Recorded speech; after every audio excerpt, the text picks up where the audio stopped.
بسم الله الرحمن الرحيم. عن جابر رضي الله تعالى عنه قال: لعن رسول الله صلى الله عليه وسلم آكل الربا وموكله وكاتبه وشاهديه وقال هم سواء. رواہ مسلم۔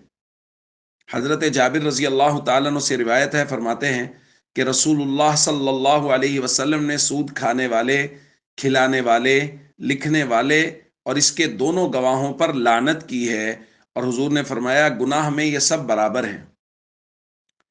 دوستو، پچھلے دنوں ہم نے تجارت کے شرعی اصول بیان کیے ہیں، اور آج اس بات کو بیان کیا جا رہا ہے کہ جس طرح تجارت شریعت کی نظر میں ایک محمود عمل ہے، اسی طرح اس کے مخالف سود شریعت کی نظر میں انتہائی ناپسندیدہ عمل ہے۔ اور چونکہ اس دور میں بہت سے لوگ ایسے موجود تھے جو آج کے دور کی طرح یہ کہتے تھے کہ جی کوئی فرق بھی نہیں ہے، تجارت اور سود میں ایک جیسا ہی ہے۔ قرآن ان کو بیان کرتا ہے قالوا انما البیع مثل الربا، کہ وہ لوگ کہتے ہیں کہ تجارت ربا کی طرح ہے، یعنی سود کی طرح ہی ایک چیز ہے، اس میں بھی نفع کمانا مقصود ہوتا ہے، اس میں بھی نفع کمانا مقصود ہوتا ہے۔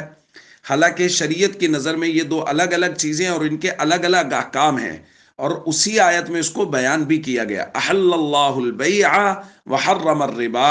حالانکہ تجارت کو اللہ نے حلال قرار دیا ہے اور سود اللہ کی نظر میں حرام ہے، اور یہ ایسا حرام ہے کہ وہاں باقاعدہ وارننگ دی گئی کہ اگر یہ لوگ سود کو نہیں چھوڑیں گے تو پھر قرآن کریم میں کہا گیا فَإِن لَمْ تَفْعَلُوا فَأْذَنُوا بِحَرْبٍ مِّنَ اللَّهِ وَرَسُولِهِ، اگر یہ سود سے باز نہیں آتے تو پھر اللہ اور اس کے رسول کے ساتھ جنگ کے لیے تیار ہو جائیں۔ اور یاد رکھیے، جو اللہ اور اس کے رسول کے خلاف جنگ میں اتر آئے وہ کبھی بھی کامیاب نہیں ہو سکتا۔ اس لیے سود سے بہت شدت کے ساتھ منع کیا گیا ہے۔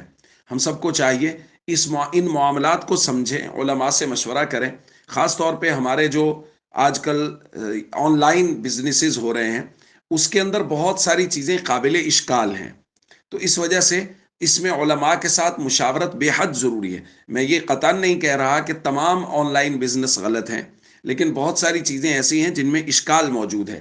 اس لیے کسی معتبر دارالافتاء سے، کسی معتبر عالم دین سے مشورہ کیجئے، ان سے معلومات کیجئے، اور اس کے بعد کسی جگہ پہ انویسٹمنٹ کیجئے۔ اسی طرح باقی جو ہمارے یہاں معاملات چل رہے ہیں اس میں بھی اس بات کا خاص خیال رکھیے کہ خدا نخواستہ ہم سودی معاملے میں آنے والے نہ ہوں۔ اور یہاں دیکھیے، صرف سود کھانے والا نہیں، سود کھانے والا، کھلانے والا، لکھنے والا، گواہی دینے والے، یہ سب کے سب گناہ میں برابر کے شریک ہیں۔